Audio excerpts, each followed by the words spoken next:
Any 1896. Les 13 famílies que formen part del poble de Tor decideixen crear una societat per administrar la muntanya que els envolta. Una finca gegant del Pallars Sobirà situada a la frontera amb Andorra. La condició? Viure sempre a Tor. 100 anys més tard, amb la despoblació dels nuclis aïllats, els hereus dels fundadors originaris van començar una batalla judicial per quedar-se amb la propietat de la muntanya i s'hi van produir 3 assassinats, narrats en llibres i documentals pel periodista de TV3 Carles Porta. I el gran misteri, qui va matar a Sança? 23 de març de 2024. Arribo a Tor i pujo fins aquí, fins al port de Cabús, per gravar un vídeo. Poc m'imaginava aleshores que implicaria tant en aquest cas. Avui, 15 de febrer de 2025, torno a Tor per veure com està el poble a l'hivern, explicar-vos alguna novetat del cas i, si tot va bé, passaré la nit. Acompanyeu-me. L'any passat vaig pujar des de Lins i aquest any ho he fet al revés. He dormit aquí darrere meu, a Andorra, al coll de la Botella. Allà tinc aparcat el cotxe. I com la carretera del port de Cabús, la carretera dels contrabandistes, està tancada, doncs he hagut de fer aquests 4 quilòmetres, caminant fins aquí. Aquestes són les famoses pistes de Pal Arinsal, que són les que volien unir amb Tor per fer l'estació d'esquí més gran de tot el Pirineu. I el pas al següent, baixar fins a Tor per la pista del Sança i pujar per la pista del Palanca. A veure què ens hi trobem. Toca ficar-se raquetes avui, que hi ha un tou de neu. Vinga, muntanya de Tor. Som-hi. Pel que sembla, tenim tota la pista per nosaltres. Des de la nevada la setmana passada, ningú ha passat per aquí. Només hi ha petjades d'algun animal. Magnífiques vistes del Roc de Llumaneres. La muntanya que divideix la pista del Sança i del Palanca, que està allà, al Pla de Llumaneres, és on es divideix. I més a baix, allà, hi ha Tor.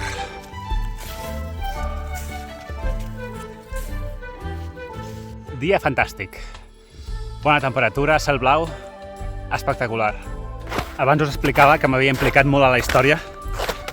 Pels qui no em seguiu, us explico una mica. Quan vaig venir l'any passat, en primer lloc em vaig trobar aquí, al Barbes, al Terrisses, Josep Casas, i, ostres, vaig parlar dels cops amb ell, està gravat el vídeo, i, bueno, va ser una experiència perquè, bueno, en fi, va explicar moltes coses interessants. En segon lloc, vaig ser dels últims a dormir a la cabana dels hippies. Ara veurem per què. I en tercer lloc, vaig fer més vídeos sobre Tor i un d'ells explicava qui creia jo que havia matat a Sança. Arrel d'aquell vídeo em va escriure el Miquel Aguilera, un dels sospitosos, el que havia sigut el guardaespatlles de Sança, i després de parlar una mica amb ell es va oferir a fer una entrevista en exclusiva. I la teniu al canal, l'única entrevista on Miquel Aguilera explica la seva versió de la història. Arrel d'aquesta entrevista hi ha hagut novetats que us explico després. Parlant del Terrisses, aquí podeu veure unes quantes de les andròmenes que té tirades per la muntanya. Com a mínim aquesta vegada les té aquí una mica apartades i no les té al mig del camí com les tenia l'any passat quan vaig venir. Va haver-hi bastanta polèmica amb Sepron, amb els Mossos, va sortir als mitjans de comunicació després de l'emissió del documental que hi havia problemes amb aquest senyor, que és veí de Lins i regidor de l'Ajuntament. Allà tenim el famós camió de bombers de Tor. Una persona va comentar un dels vídeos i va explicar la història d'aquest camió de bombers i és bastant curiosa. Resulta que aquesta sèrie de camions es va crear pensant en guerres, conflictes bèl·lics.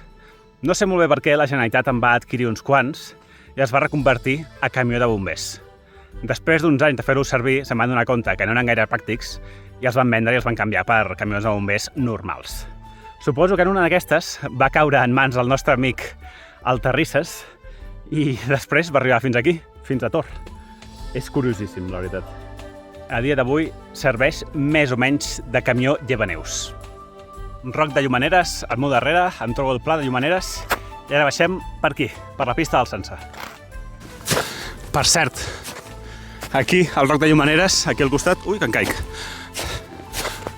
es troba la famosa inscripció de Monte Particular de Tor. Vaig a fer-me un selfie.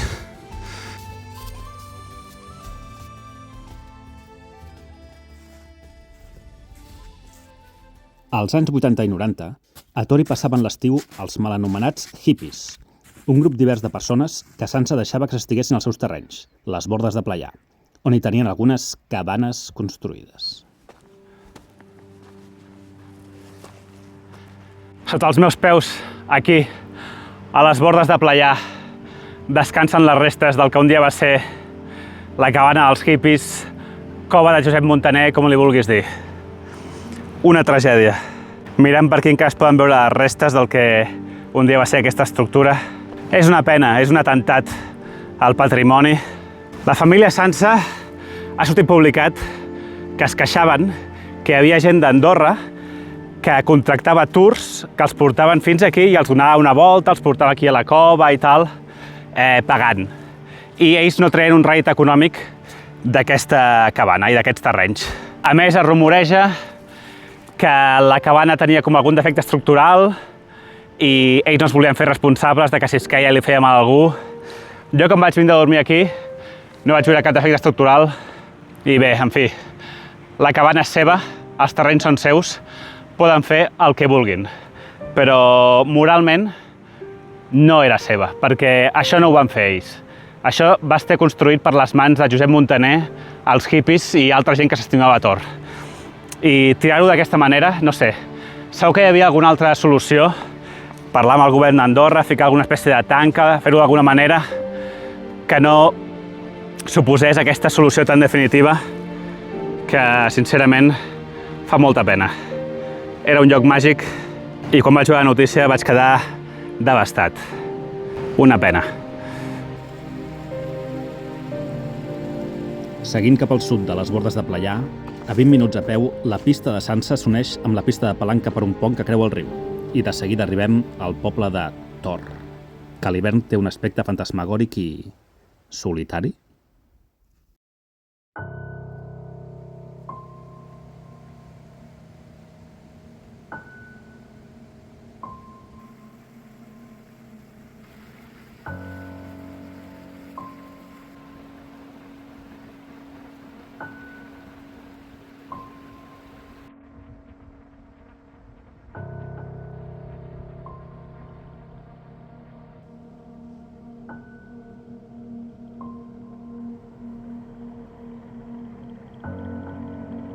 Doncs no, sembla que no hi ha ningú a Tor, per sort.